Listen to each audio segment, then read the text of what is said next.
At Arizona State University, we've made online education better, smarter, and more personalized so you can go further in your aspiring field. I decided to pursue medicine once I realized that ASU did have the online program for biological sciences. You're still required to learn the same curriculum. You're still being tested on the same content that anyone would be tested on in person. The comprehensiveness of the program prepared me so well for medical school.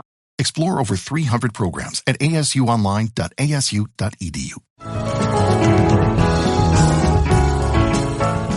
Empezamos una nueva edición de Café Mercosur, este espacio en el que nos proponemos analizar la realidad de los países de la región con un foco en los aspectos jurídicos.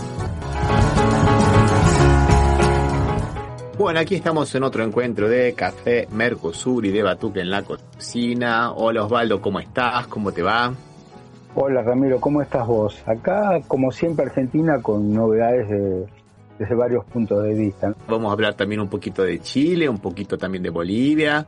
Vamos a hablar principalmente de Perú, que tenemos una hermosa entrevista que le hicimos al doctor Wilfrido Robles Rivera, que es el abogado defensor del presidente legítimo Pedro Castillo de Perú, no la usurpadora de la Dina Boluarte. El que fue elegido por el voto popular, ¿no? Como deben ser los presidentes, ¿no? No por la designación. Por un periodo completo, ¿no? ¿Te acordás que la Dina Boluarte dijo que iba por un año y después llamaba a elecciones? Bueno, se ve que le gustó la cosa y no llamó a elecciones y ahora dice que va a haber elecciones en el 2026, creo.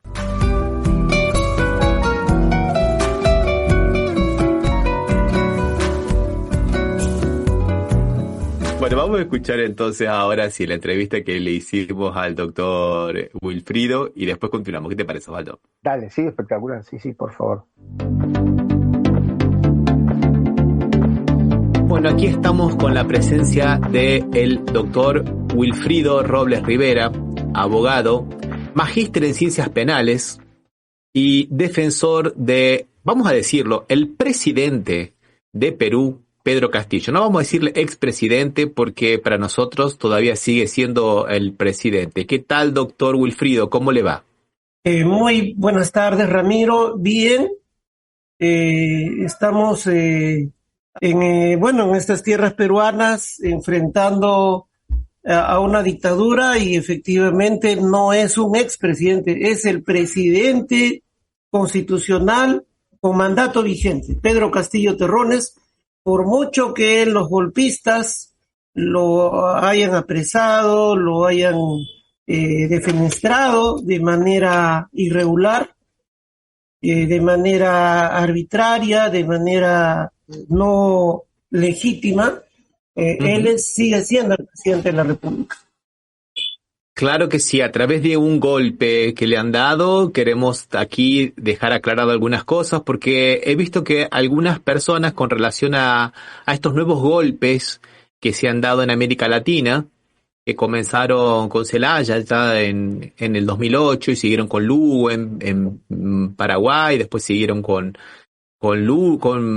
Dilma Rousseff en Brasil, dicen, bueno, no es un golpe de Estado porque no hubo militares, no hubo tanques en las calles, como dijo Bobbio en el diccionario de político de 1985, miren la historia que están destacando, ¿no? No es un golpe de Estado porque no hubo militares, pero los nuevos golpes de Estado justamente se hacen sin militares, ¿no? Y hemos visto una larga secuencia, no solamente en América Latina, ¿no? Sino también en otros lugares del mundo, donde se fuerza la institucionalidad, se lleva al extremo, como por ejemplo decir, bueno, fue legal porque lo hizo el Congreso. Bueno, lo hizo el Congreso, pero de una forma autoritaria e ilegal, ¿no, doctor Wilfrido? Por eso decimos que es un golpe a la institucionalidad. Sí, evidentemente los métodos para controlar, preservar o recuperar el control estatal o gubernamental, en este caso, evolucionan. O sea, no van a ser iguales. No es que vivimos un plan Cóndor del siglo XXI. Claro que sí. Y obviamente ya no van a aparecer los militares en primer plano. Ellos van a estar detrás del telón, ¿no? Pero los tanques sí van a estar, pero detrás. Ya no van a ir adelante derribando las rejas del palacio o con aviones F-16 bombardeando el Palacio de la Moneda, para hablar de nuestra región. Entonces evolucionan, ¿no? Y también los juicios evolucionan, ¿no? Justamente sostenemos que el juicio al presidente Pedro Castillo es un juicio político, es un juicio político más de los que hemos acudido en la historia de nuestros pueblos, y acá en esta parte en Perú tenemos que cada cierto tiempo se dan juicios políticos. Uno de ellos el juicio al Inca Atahualpa, 1532, o sea, ni bien llegaron los españoles, hicieron un juicio político al gobernante. 1781, José Gabriel Condorcanqui Túpac Amaru II fue juzgado políticamente, y para eso el rey manda un representante, un juez especial. Y bueno, le hacen un juicio, y como lo decimos, ¿no? El hecho de que hoy no tengan 4 caballos para tirar de las 4 extremidades de Pedro Castillo, o como lo hicieron con Túpac Amaru, no quita que tengan pues 3 jueces y un fiscal para tirar de sus extremidades. Finalmente es un acto simbólico de lo que llaman en doctrina la prevención general negativa. Es un mensaje a la población, es un juicio de escarmiento, porque en 200 años de República Criolla, bueno, algunos la llamamos así porque en realidad ha sido una república basada en principios liberales solo en el papel de las 13 constituciones que hemos tenido. Es decir, la soberanía popular acá nunca ha regido.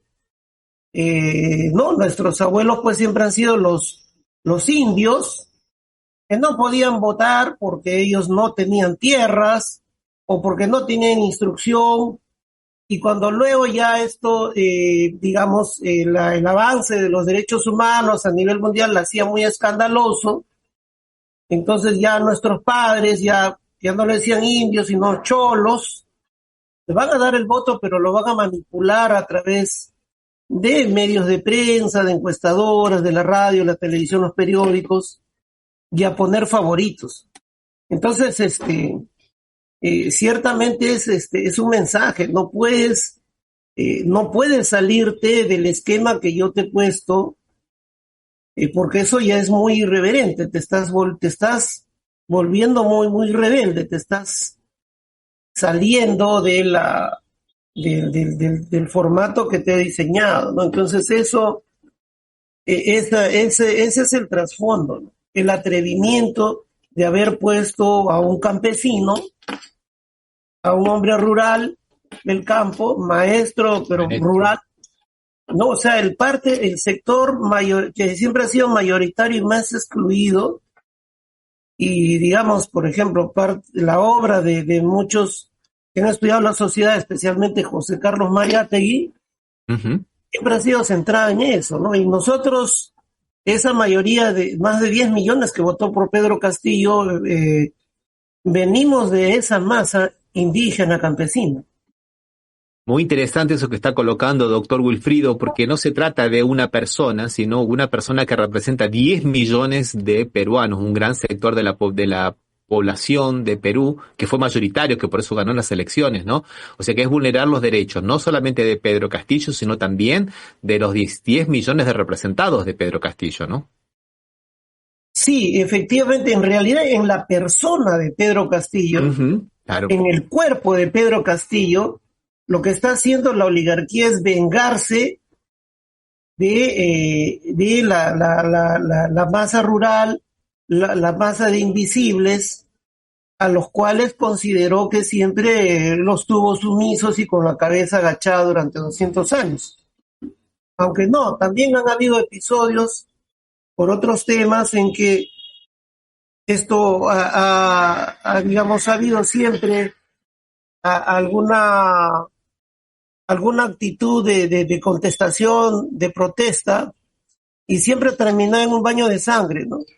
Y acá no terminó en el apresamiento de Pedro Castillo. Ellos desataron su forma, ¿no? O sea, aunque los militares no no fueron adelante sino los congresistas, los fiscales, pero al final sacaron las armas para matar a nuestra gente y son quechuas, aymaras, chancas, los que van a ser asesinados con fusiles de fabricación israelí, Galil y otras marcas, las mismas que se utilizan en la Franja de Gaza, ¿no?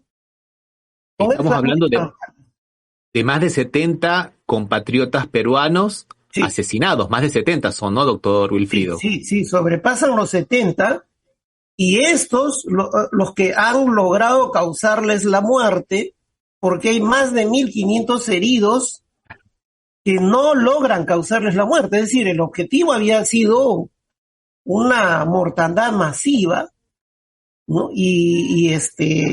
Pero fallaron en la puntería, o tal vez moralmente, pues las tropas no apuntaron con esa certeza como para causar más muertes, porque las podían causar tranquilamente. Es armamento de guerra convencional contra gente desarmada, no portaban armas. Se demostró que todo era una gran mentira porque difundieron a través de los medios, de los canales de televisión, los periódicos que más se ven en Lima, de que estaba habiendo una jornada, que los cuarteles estaban siendo asaltados, que las comisarías incendiadas, que los policías estaban regados muertos por las calles y no había un solo policía muerto. El único policía que murió había sido asesinado por sus propios colegas para tapar una corruptela, aprovechando, digamos, esta insurgencia pacífica y sin armas de las poblaciones aymaras y quechuas en la Sierra Sur del Perú. Exactamente. Y usted estaba hablando de que es la oligarquía que da un mensaje disciplinador, y yo quería destacar en ese sentido, ¿no?, una práctica mafiosa que también se corresponde con lo que ha pasado dentro de la técnica del lawfare, ¿no?, con Lula da Silva en Brasil y con Cristina Kirchner, que es no solamente denunciar a la persona, sino también tratar de ir sobre la familia. Entonces, en el caso de Cristina Kirchner, fueron denunciados sus hijos como siendo parte de la figura de la asociación ilícita, una figura en Latinoamérica muy, pero muy oscura, que sirve junto con el lavado de dinero para casi la mayoría de las acusaciones del lawfare, y lo mismo con Lula, que quisieron ir también sobre la familia, principalmente sobre los hijos de Lula. En el caso del presidente Castillo también, ¿no, doctor Wilfrido? Sí. Ellos da la casualidad que reproducen técnicas de tortura propias de la contrainsurgencia, pero ya no para enfrentar grupos armados. Es decir, cuando se enfrentaba acá a grupos alzados en armas, lo que se calificó por el legislador como delito de terrorismo, efectivamente torturaban con la familia, ¿no? O sea, digamos, para que una persona, obligarla a confesiones o sindicaciones, torturaban a la madre, torturaban a los hijos, a los hermanos. Y creo que en Argentina tampoco esa realidad no ha sido ajena. La ESMA es un monumento, pues, este tipo de tortura, y hay de aquella mujer embarazada que caía, pues, en las garras de estos, ¿no? Entonces, eso lo han trasladado, como digo, ya no para combatir a grupos armados, sino a partidos, a colectividades, partidos políticos de raigambre popular que intentan hacer, pues, una transformación con reglas democráticas. Entonces, claro, se da esto de que chocan, y en este caso el presidente Pedro Castillo estaba con sus hijos, con su esposa, y eso poco importó, ¿no? Y mandaron una fuerza de asalto, guachafamente llamada SWAT, ¿no?, como copiando el nombre de esa serie policial norteamericana, de un grupo de asalto especial, y claro, obviamente con fusiles, apuntándolos, haciéndolos bajar, y los propios guardias de la escolta ya han ido al juicio oral, a esta farsa de juicio que ha llamado al presidente Pedro Castillo, a decir que precisamente la niña, o sea, de pronto, él, que era el primer ciudadano del país, resguardado, pasaba a ser pues arrestado, apuntado con armas, y eso es lo que sucedió. Luego, producto de esta persecución, han tenido que exiliarse en México. Uh-huh. Y esto continúa porque les fabricaron procesos a sus sobrinos, a sus hermanas, a la esposa, a la cuñada, que en la actualidad se han ido archivando. Y si hablamos de lawfare, habían creado ya una gran cantidad de casos de supuesta corrupción, más de medio centenar de carpetas, pero estas están cayéndose como naipes, y se ha mostrado que es una fábrica de carpetas fiscales. Realmente Pedro Castillo ha terminado siendo el campeón del lawfare en la región, porque llegó a tener 57 investigaciones fiscales. Ni sumados los presidentes del Perú en 200 años pueden juntar esa cantidad. Y creo, claro, que esa es otra de las técnicas del lawfare, ¿no? Hacer acumulación de causas para que las personas tengan que estar en muchos juzgados diferentes, en muchos procesos diferentes, o en el caso a veces, como en el caso de Lula, ni siquiera sabían cuántas causas tenía porque no tenían acceso a las causas. O sea, estamos hablando de un mismo procedimiento y un mismo titiritero, ¿no? Que viene un poco del Departamento de Justicia del gran país del norte, ¿no? Doctor Wilfrido. Sí, efectivamente,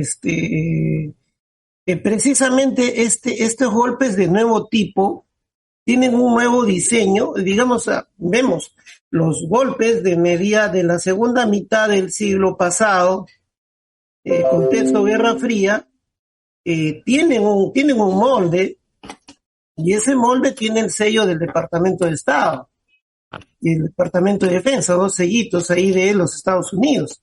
Y ahora ha variado, ¿no? Entonces ahora ellos buscan, ¿no?, en el Parlamento, o buscan desconocer elecciones cuando no les son convenientes, y decir que cuando pierden ellos es dictadura, no reconocer los resultados. Entonces, cooptar a los fiscales.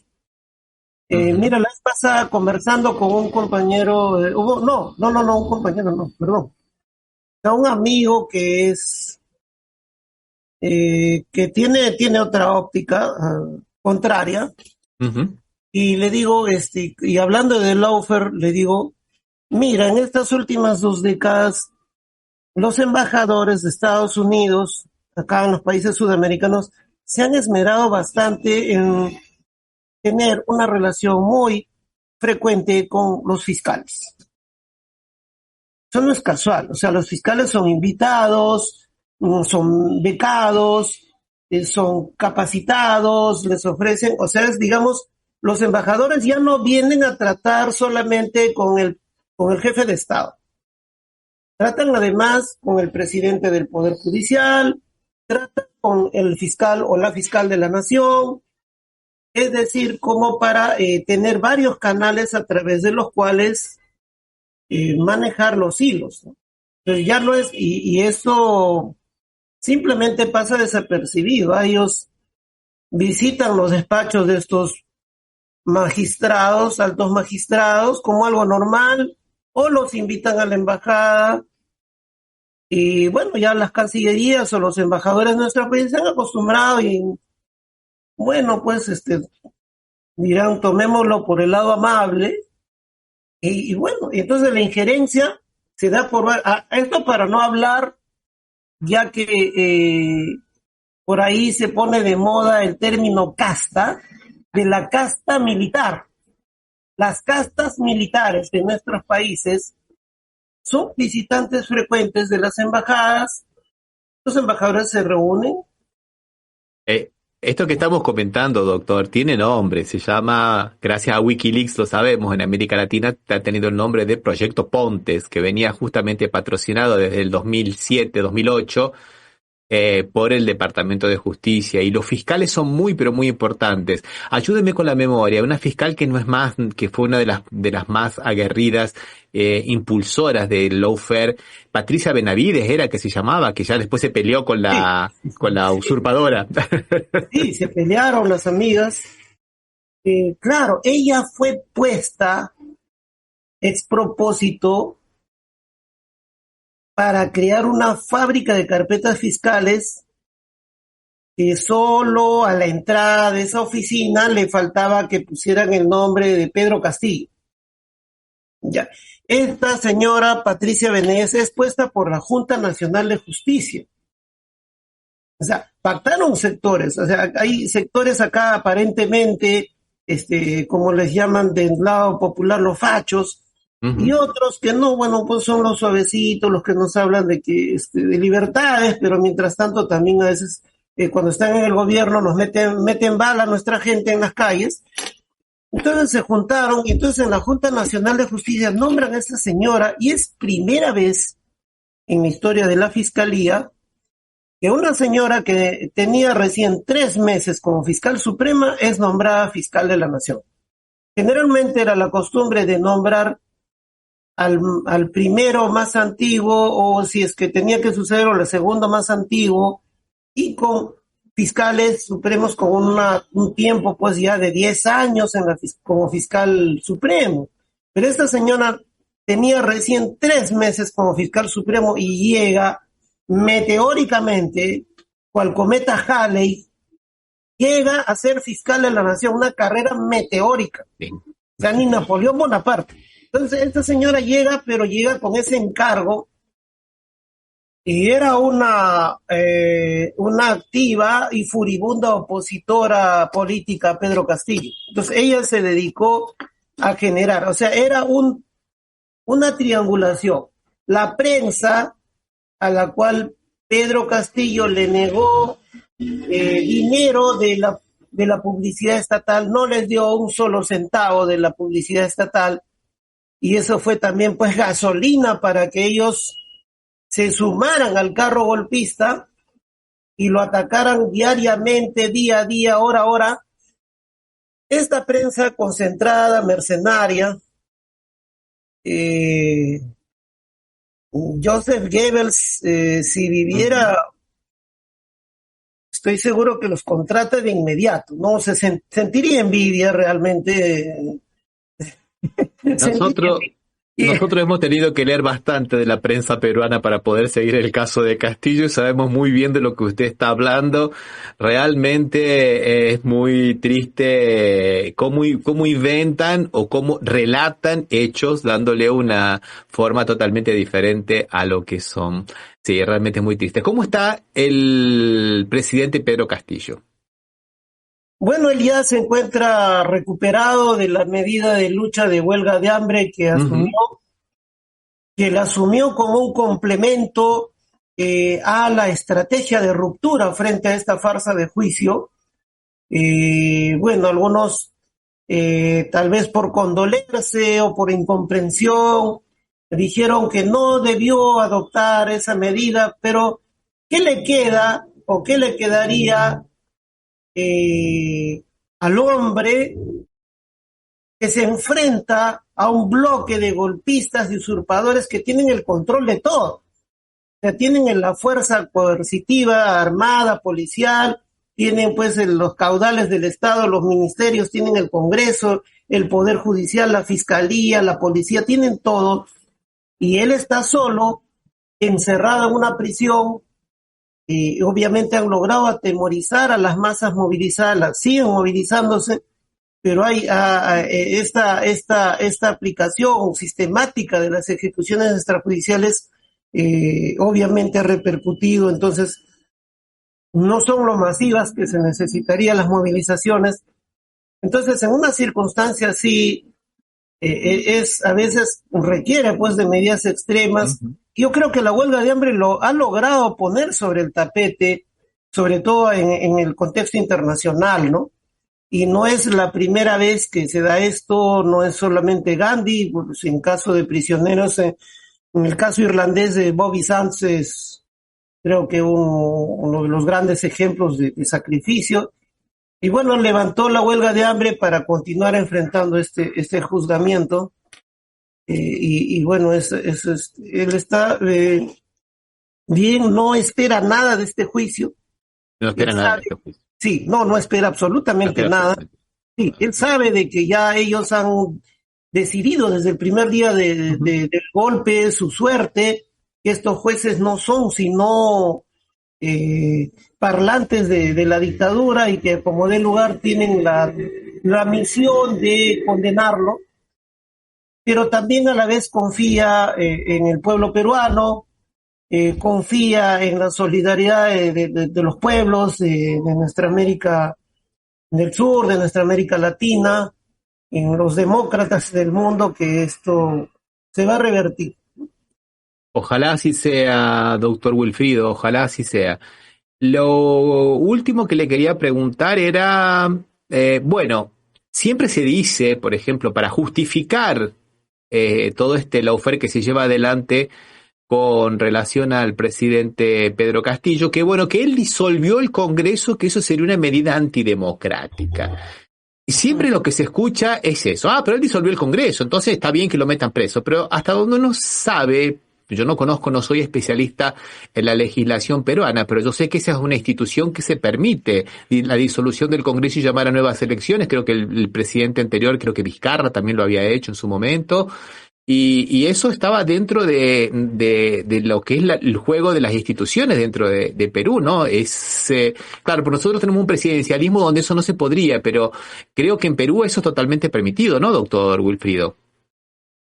Bueno, efectivamente hay contrapeso de poderes, en teoría en la Constitución había, es decir, contrapesaban el Ejecutivo y el Legislativo. El Ejecutivo tenía esta herramienta de la disolución del Congreso ante la censura de 2 gabinetes sucesivos o ante la negación de la cuestión de confianza en 2 ocasiones.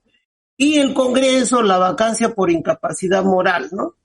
Entonces, resulta que en julio del 2021 el presidente Pedro Castillo asume el mando, pese a que estos derechistas, malos perdedores, no reconocían su triunfo, ¿no? Seguían vociferando que no era, y en el Parlamento le declararon la guerra. Y entonces pasaron 3 meses y en octubre estos golpistas en el Parlamento aprueban una ley. Y en esa ley, o sea, una ley de rango inferior a la Constitución, van a establecer que cuando el Poder Ejecutivo haga cuestión de confianza, será el Poder Legislativo el que va a calificar si eso se puede admitir como cuestión de confianza o no. O sea, es decir, como si a alguien que le van a entablar un juicio diga, voy a ver si esto es válido o no. Obviamente que voy a decir que no, porque eso va a tener mi resolución. Entonces, prácticamente a 3 meses se rompió el equilibrio de poderes. O sea, este ha sido un golpe en cámara lenta, un golpe de largo aliento. Entonces, prácticamente a partir de ahí, Pedro Castillo y su gobierno estaban atados de pies y manos, ¿no? Y el Congreso blandiendo, pues, una guadaña, ¿no? Que era la vacancia presidencial. Y comenzaron a hacer censuras de ministros, procesos de vacancia presidencial 3, y se inventaron un cuarto el mismo 7 de diciembre. O sea, prácticamente la vacancia presidencial la convirtieron en un deporte. Ellos practicaban más de 140 proyectos de ley, nunca lo pusieron a debate estos señores. El Congreso se dedicó a hacer golpismo y obstruccionismo puro. No se ha visto un Congreso que yo recuerdo en aquel momento tenía más del 80% de desaprobación popular. Hoy la desaprobación del Congreso creo que es superior, inclusive la desaprobación de la presidenta actual, ni quiero decir el nombre, mire, llega a más del 94%, la desaprobación, o sea que 6 de cada 100 estaría más o menos de acuerdo con la actual presidenta Boluarte. Y el Congreso, y justamente eso me parecía muy importante lo que usted estaba hablando, porque es la soberanía popular lo que está en juego además también, ¿no, doctor Wilfrido? Sí, la desaprobación es altísima, y esa desaprobación de ambos, o sea, porque Dina finalmente ha sido puesta por el Congreso no para que ella tome las riendas del gobierno, sino que prácticamente sea una marioneta, un mascarón de proa de ellos. Entonces, en realidad el centro político de la dictadura está en el Congreso. Pues sí. El centro político de la dictadura está en el Congreso y el Palacio de Gobierno es como decir la oficina de imagen de la dictadura. Eso es. Y entonces Dina Boluarte es un ventríloco que tiene que hablar lo que ellos digan para que no la saquen. Entonces, la desaprobación es altísima y al momento que el presidente Pedro Castillo da el discurso el 7 de diciembre, ya era alta. El presidente Pedro Castillo gozaba de gran aprobación y ellos una tremenda desaprobación. Y nunca se disolvió el Congreso. Nunca se disolvió, nunca se paralizó el Congreso. Entonces no ha habido disolución, no ha habido cierre del Congreso. Ha habido una manifestación de voluntad, una... digamos, la expresión de un anhelo, porque es lo que todo el pueblo quería, que se cierre ese Congreso. Sí, me acuerdo. Sí. Solamente... Y doctor Wilfrido, le agradecemos muchísimo la generosidad, le agradecemos muchísimo que nos haya actualizado no solamente sobre la realidad jurídica del presidente Castillo, sino también de la realidad política también de Perú. Le agradecemos muchísimo, las puertas están siempre abiertas y esperamos que el pueblo peruano realmente tenga la representación que se merece ese pueblo tan querido, ese pueblo hermano tan querido. Sí, bueno, nosotros muy agradecidos con el pueblo argentino. Históricamente siempre hemos estado en los momentos difíciles y hoy que enfrentamos a esta dictadura, ustedes saben lo que es enfrentar a una dictadura, bueno, también están con nosotros, hemos recibido, y el mismo presidente Pedro Castillo, la solidaridad de diversos organismos que defienden los derechos humanos, sindicalistas. El presidente Pedro Castillo también es un sindicalista, y ante una situación que no tiene nada de jurídica, pues, ¿no? Esto es una guerra política, y bueno, lo jurídico va ahí simplemente como una herramienta para barrer al oponente, al disidente. Muy agradecidos y siempre a sus órdenes, estimado Ramiro. Hasta la próxima, doctor Wilfrido. Hasta la próxima.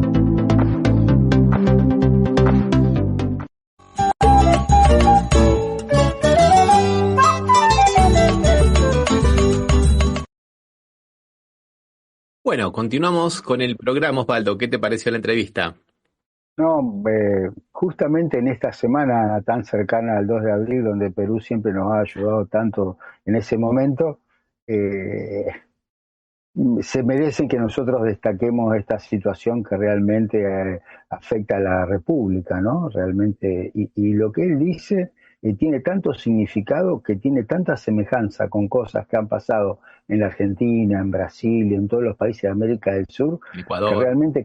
Ecuador, sí, no, todos los países, Bolivia, el mismo Paraguay, todos han recibido estos ataques de lawfare. Realmente importantísimo, fundamental y que nos permite conocer cosas que a veces a nosotros nos cuesta, como bien vos le preguntabas, ¿no? Que aclarara un poco por qué, porque acá en Argentina el presidente no puede disolver el Parlamento, por suerte, porque si no, no sé si no lo disolvería el que tenemos en la actualidad.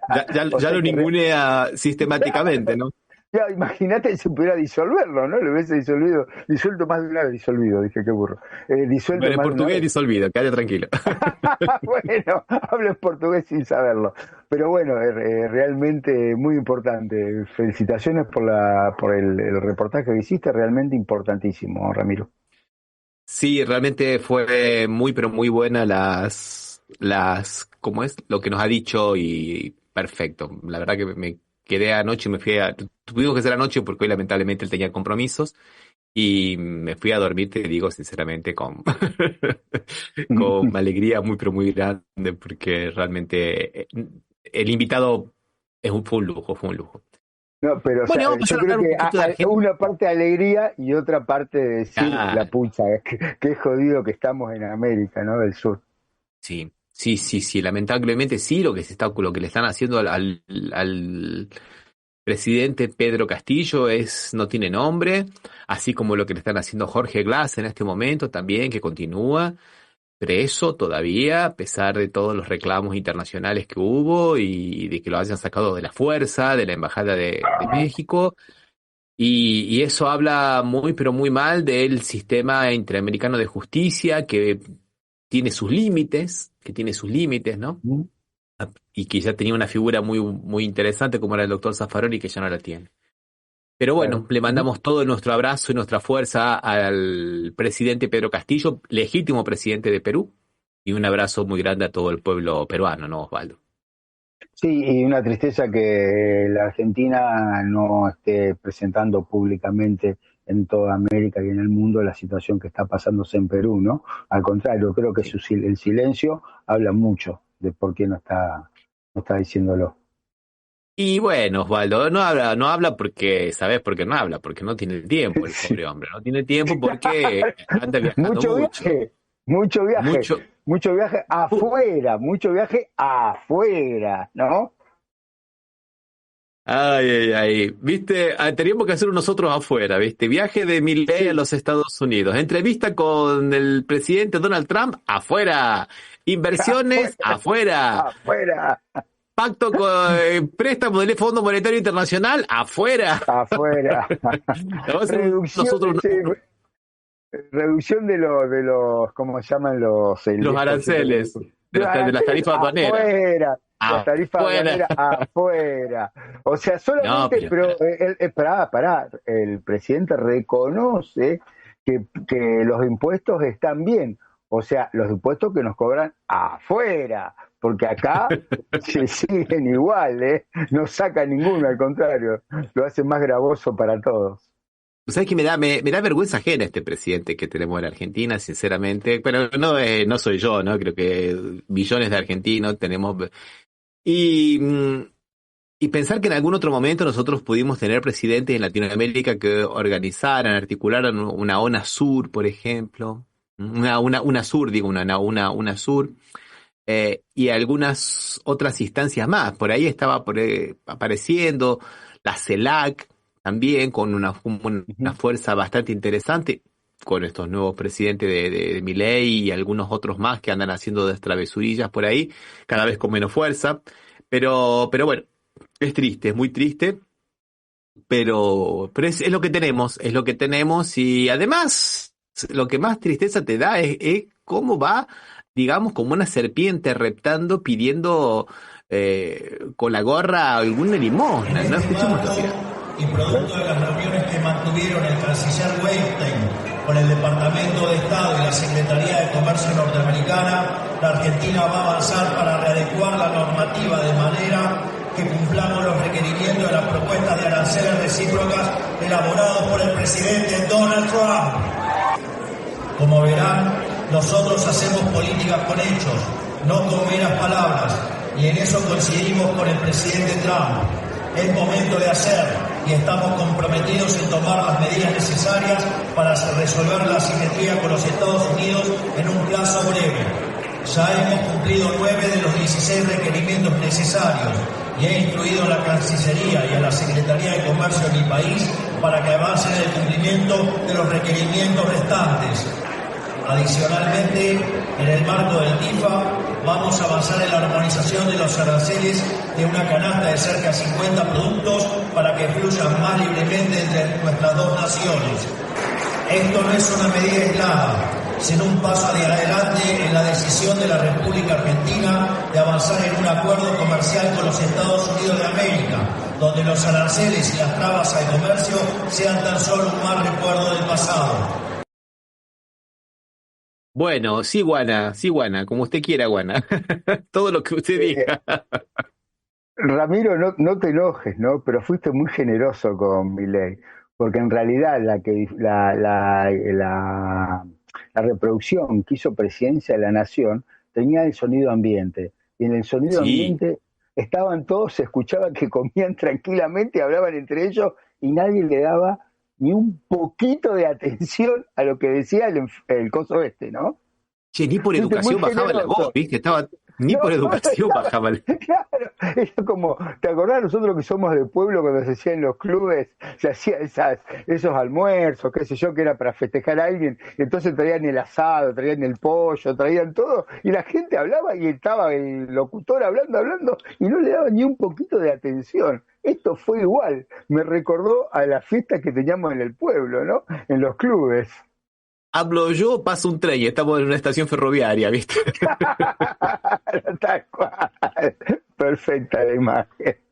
Ay, en fin, y no fue la única cosa que le ha pasado al presidente libertario argentino. Ha tenido una derrota, por suerte, ha tenido una derrota histórica en el Senado. Y esto hay que destacarlo porque me parece que puede ser el principio del fin. El principio del fin del gobierno de Milei, no. El principio del fin de gobernar, digamos, obviando, humillando a la oposición y a la propia base aliada en el Congreso, porque él se maneja de manera autocrática como si fuese un dictador. Y en este momento el Congreso le dijo que no a 2 miembros de la Corte Suprema de Justicia que él puso por decreto, tenían que aprobar el decreto, lo cual es bastante cuestionable. ¿Te acordás que lo había querido hacer Macri Sí, sí. en diciembre del 2015 cuando llegó con toda la chapa de campeón y le dijeron no es así, negociá y se aprueba en el Congreso? Porque estamos hablando del 40% de la máxima Corte de Justicia del país, o sea, no es poca cosa, estamos hablando de 2 de 5 jueces. Y él lo quiso hacer de prepo, ¿no, Osvaldo? Él lo quiso hacer de prepo y le dieron una paliza. Y la paliza se la dieron tanto la oposición como también muchos senadores de la base aliada del partido del PRO, ¿no? De Macri, ¿no? Sí, creo que asumieron lo vergonzoso que era lo que estaba pasando, ¿no? Vos decías vergüenza ajena, era vergüenza propia ya la de ellos, ¿no? Porque Sí. realmente estos dos impresentables que ponían en la corte, inclusive uno que está en ejercicio actualmente y otro que no, que todos esperamos que este que está en ejercicio renuncie, porque realmente es vergonzoso que tengas de 70 votos 51 en contra. Es realmente para decir, discúlpeme, evidentemente no quieren que yo sea integrante de la Corte y tenía que presentar la renuncia, ¿no? Lo realmente impresionante, impresentable todo esto, lo que pasó, y como bien vos decís, nosotros no nos alegra porque el presidente Milei puede estar más o menos tiempo, porque fue elegido por el voto popular y tendrá su tiempo para demostrar lo de los 4 años que fue elegido, pero sí realmente un recorte a la idea de ningunear al Poder Legislativo y presionar al Poder Judicial de una manera descarada, porque dicen que estuvieron durante todo el día de la elección comunicándose con los votos que eran en contra, diciéndole, mirá que te va a caer la justicia en contra porque ya tenemos convencidos a los jueces, ¿no? Realmente vergonzoso. Eso y suerte y a favor, perdón, 71 votos, 71-51, ahora lo veo. Pero realmente, no, realmente una victoria de la República, diría yo. Exactamente, iba a decir eso, una victoria de las instituciones, Osvaldo, una victoria de las instituciones, sí. Y ya que estamos hablando de cosas muy lindas, de cosas buenas, vamos a hablar un poquito de Cuba, que ha tenido una ayuda para el grave problema energético que tiene de Rusia. Escuchemos un pequeño videito, ¿qué te parece? A ver, dale, vamos. Sí, por Rusia favor. ofreció a Cuba un programa de medidas de emergencia para minimizar las consecuencias de la crisis energética, así lo declaró el viceprimer ministro ruso Dmitry Chernyshchenko en el marco de su visita oficial al país caribeño. El alto cargo participó en la reunión de la Comisión Intergubernamental Cuba-Rusia para la colaboración económico-comercial y científico-técnica. Según Chernyshchenko, en febrero Rusia suministró cerca de 100.000 toneladas de petróleo a Cuba. El oficial del Kremlin también destacó que Moscú siempre ayudará a La Habana a alcanzar su soberanía, el bienestar económico y la prosperidad. Por su parte, el viceprimer ministro cubano Ricardo Cabrizas aseguró que su país considera imprescindible la ayuda de socios como Rusia. Bueno, recordemos que más allá que nos guste Rusia o no nos guste Rusia, que nos guste Irán o que no nos guste Irán, que nos guste China o no nos guste China, todo lo que sea romper el bloqueo infame que le están imponiendo a la isla, sobre texto de que banca el terrorismo, lo cual es una mentira absoluta y total, me parece que es aplaudible, ¿no, Osvaldo? Sí, cualquier medida que afecte a un Estado que sea terrorista es aceptable. Lo que sí, estas medidas que, primero, que mienten, como decís vos, y segundo, que afectan a todos los habitantes de la isla. Ahí escuchaba la otra vez uno que estaba en Cuba, decía que sacando La Habana, que generalmente tiene casi las 24 horas de electricidad, en los demás lugares fuera de La Habana tienen como turnos para tener la electricidad, ¿no? No la tienen las 24 horas, sino que la van teniendo por periodos. O sea, ¿qué culpa tiene la población de esta situación?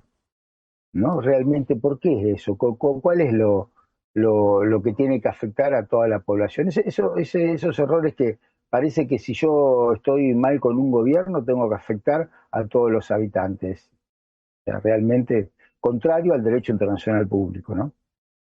Absolutamente. Además, creo que a veces se juegan cuestiones, qué interesante lo que dijiste del derecho internacional público, porque a veces me parece que acá también entran a tallar cuestiones del propio derecho interno de los Estados Unidos, donde Cuba es, digamos, un pequeño juguete. Entonces se va Biden de las elecciones porque pierde las elecciones y saca a Cuba del país, de la lista de países que estuvieran auspiciando el terrorismo.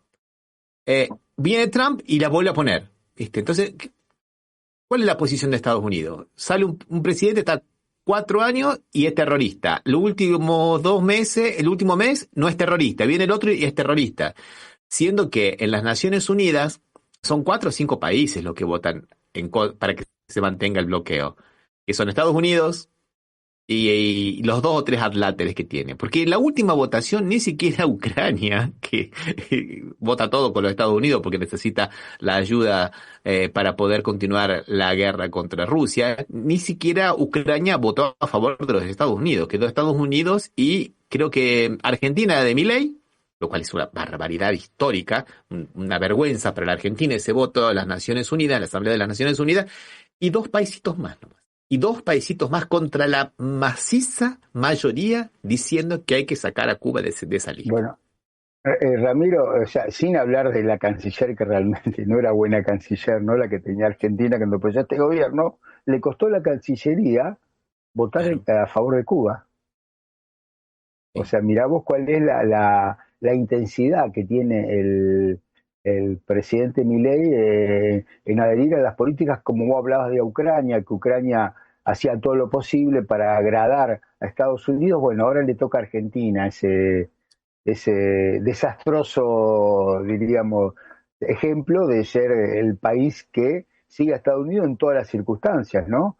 Yo quiero pensar que Estados Unidos no le declare la guerra a nadie, porque el segundo que se la va a declarar va a ser Argentina, ¿no? O sea, quiero pensar por el bien de Argentina que no le declare la guerra a nadie.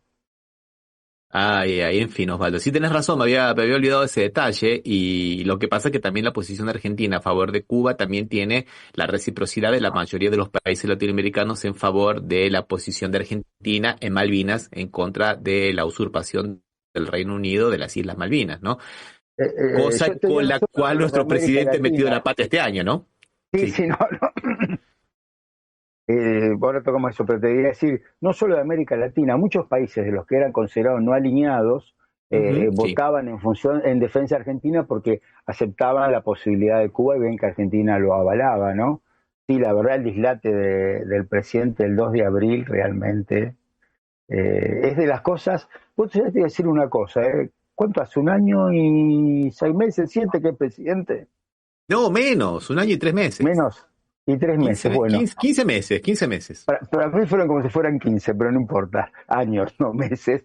Pero realmente en todo este plazo creo que el peor discurso que dio desde que es presidente es el que dio el 2 de abril, avalando la autodeterminación de los que habitan las Malvinas, que no son malvinenses porque son argentinos. Porque nuestra Constitución dice que son argentinos. Entonces, decir lo contrario es desconocer nuestra propia Constitución. Bueno, ahora están buscando el padre del borrego, ¿no? ¿Quién le escribió ese discurso? Porque dice que Milei tuvo un ataque psicótico de 3 horas insultando a todo el mundo, que se lo escribieron. Supuestamente se lo habrían escrito entre entre el Ministerio de Defensa y la Cancillería. El canciller Berten dijo que no participó, que no lo escribió. El ministro Petri, que el ministro de Defensa, dice que tampoco. O sea, nadie le escribió el decreto, el discurso que el imbécil del presidente Milei fue a leer por primera vez en público. Sí. O sea, y ni lo había leído, evidentemente, porque después sí se ofendió, se ofuscó por eso, que no lo había leído. Yo pensé que era uno de los que no son ni ministros, que empiezan con K y termina con puto, pero no es ese entonces. Bueno, mirá, vos sabés que se sospecha mucho que haya sido ese, vos sabés. En fin. Bueno, vamos a hablar un poquito de hacer las últimas noticias de América Latina para ir cerrando, Osvaldo. Vamos a hablar de Bolivia, de Evo Morales, y que lamentablemente ha tenido que armar su propio espacio llamado Evo Pueblo, porque se termina de fracturar, ya se había fracturado, ¿no? Lo que era el MAS, que es una pena porque hay una situación un poco complicada en materia económica en Bolivia, pero nosotros queremos que se unifiquen, por favor, así como queremos que se unifique la oposición en Argentina y que se dejen de pelear por rencillas idiotas, perdón, el avisito, pero digo que por favor, que hagan un pacto patriótico. Vamos a ver si después de las elecciones se consigue hacer un pacto patriótico, no sé si de reconciliación, pero sí de cogobernabilidad, alguna cosa, porque la derecha en Bolivia es bastante sanguinaria, ya lo ha demostrado en la época de la usurpadora Áñez, y tocamos madera, por favor, que no vuelva, que sea Arce, que sea Evo, que sean los dos, que sea un tercero, no sé, pero que por favor no vuelva a la derecha a Bolivia, ¿no, Osvaldo? Sí, realmente, que no vuelva, y que creo de todas maneras que también es una buena noticia que Evo pueda crear o nominar un partido nuevo, porque ya el otro partido creo que no era funcional a las expectativas, ¿no? Ya había muerto con estas diferencias entre el presidente actual y Evo Morales. Y un poco también la justicia que lo hizo algunas falcatruas para que Arce se quedara con el partido, según nos explicaba la abogada en el programa próximo anterior. ¿Te acordás, Osvaldo, que nos decía que hubo algunos manejos de lawfare también para que sacarlo a Evo del partido del MAS? Entonces Evo tuvo que armar el... Pero también me quería detener ahora en esto cómo titula El País, ¿eh? Evo Morales crea un nuevo partido y desafía al gobierno de Luis Arce. O sea, parece que en el título está metiendo una cizaña impresionante, ¿viste? Parece que este título quiere la división, quiere mostrar la fractura y no la posibilidad de un hombre que tiene todo su derecho a presentarse en las elecciones, porque hasta ahora no hubo ninguna manifestación de la justicia que le diga lo contrario, y que va por su nueva postulación para presidente. Y quién sabe el pueblo lo elija presidente o no, Osvaldo. Pero mirá cómo mete cizaña, desafía el gobierno de Luis Arce, ¿viste? Sí. Perdón, el país de España, no el país de Uruguay, me parece que el país de España. Está el país de España, el país de España. Tan amigo de Latinoamérica que es el país de España, ¿no? Tan acorde está sus noticias con la política, no con la política española, sino con la política de los países de Latinoamérica, ¿no? Todo lo que dice está de acuerdo a una parte de la política española. Sí, exactamente, así es, Osvaldo. Bueno, y vamos con la última de las noticias que teníamos para hoy, que tiene que ver con algunas manifestaciones en Chile a favor de que haya una mejor asistencia por parte del Estado, ¿no? A las niñeces y a las adolescencias, ¿no? O sea, vamos a escuchar un video que me parece que está muy, muy bien. Un poquito largo, dura 1 minuto y medio, pero creo que vale la pena. ¿Qué te parece, Osvaldo? Es importante, dale, sí. Esta movilización, efectuada por la Asociación Nacional de Trabajadores del Servicio Nacional de Protección Especializada a la Niñez y Adolescencia de Chile, ANTRAP, busca mejorar la atención estatal a niños y jóvenes del país. La equidad salarial, el tema de cuarto turno para los funcionarios que trabajan en residencias familiares, para poder generar una conciliación entre la vida familiar y la vida laboral, también el tema de la sobrecarga laboral, el tema de los protocolos MALS, que todavía no hay respuesta. Todos pensamos que iba a mejorar la situación del servicio anterior, que era CENAME, pero lamentablemente fue todo muy rápido, todo se dio, hay que sacar este nombre porque este nombre de alguna forma está generando ruido en la población. Vamos para los 4 años desde que se creó este servicio, que es el servicio de protección especializada, pero de especializado no tiene nada, lamentablemente. Las condiciones laborales y la cobertura para los niños atendidos supone un gran reto por realizar debido a los cambios institucionales dados solo en la forma. No tenemos las condiciones para estar trabajando en condiciones óptimas en el servicio.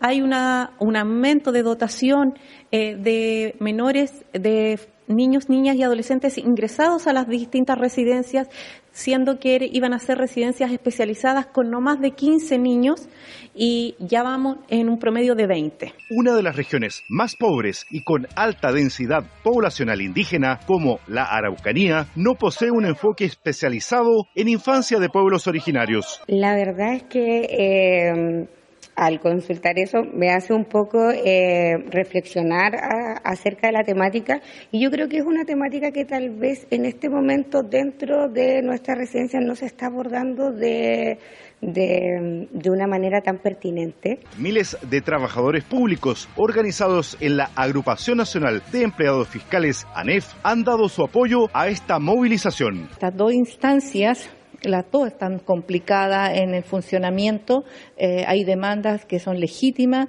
y que todas apuntan al ejercicio de la función pública, cuestión que nosotros defendemos y levantamos. Otras organizaciones de funcionarios de la misma área estudian movilizarse la próxima semana en una amplia calendarización de reivindicaciones para abril. Manuel Arismendi, Hispan TV, Temuco. Bien, Osvaldo, me parece que todo lo que sea, de nuevo, una mejor atención del Estado y protección del Estado a todo lo que sean las niñeces y las adolescencias, me parece que es digno de destacarse, ¿no, Osvaldo? Todo esfuerzo siempre es poco, ¿no? Sí, realmente, como decía la vieja frase, ¿no? Los niños son los privilegiados. O sea, realmente que tengan que estar más de un día reclamando para eso, realmente extraña un poco por cómo llegó el gobierno actual de Chile, ¿no? Como uno que veía que parecía un gobierno que apuntaba en un sentido, y creo que muchas veces lo sigue apuntando, aunque a veces tiene algunos deslices, ¿no? Sí, así es. Bueno, Osvaldo, vamos a dejar por aquí entonces. Agradecemos a todas las personas que nos han acompañado hasta ahora, a Andrés Kotler, a Alberto Ciacia, que nos mandó mucho material. Alberto, muchísimas gracias. Material de producción, nos ha mandado noticias y artículos y comentarios muy, pero muy buenos. Le mandamos un gran abrazo a la revista de Puño y Letra Web, y al doctor de Petris, que escribe su blog jurídico llamado arrabaljurídico.blogspot.com, arrabaljurídico.blogspot.com, y a la gente de la FM Impacto y a la gente de ADN Populares, ¿no, Osvaldo? Sí, y quisiera un tema que recuerdo recién me viene a la mente, una cosa que pasó el mismo 2 de abril, que volvió a haber una marcha de jubilados, y esta vez en una utilización exagerada del poder, exagerada y carísima del poder del Estado. Creo que había pedido que haya más de 5 integrantes de la fuerza de seguridad, más de 5 por cada jubilado. Y no solo eso, volvió a terminar con que una moto atropelló a un periodista. Realmente cada vez la labor del periodismo se está transformando en un trabajo riesgoso, ¿no? Que están todos sometidos a riesgo. Realmente, y como bueno, podríamos decir que el fotógrafo que fue golpeado, que fue afectado, Pablo Grillo, está recuperándose. Qué bueno. Así que una muy buena noticia, Osvaldo. Hasta la próxima, un abrazo. Hasta la próxima, Ramiro, dale.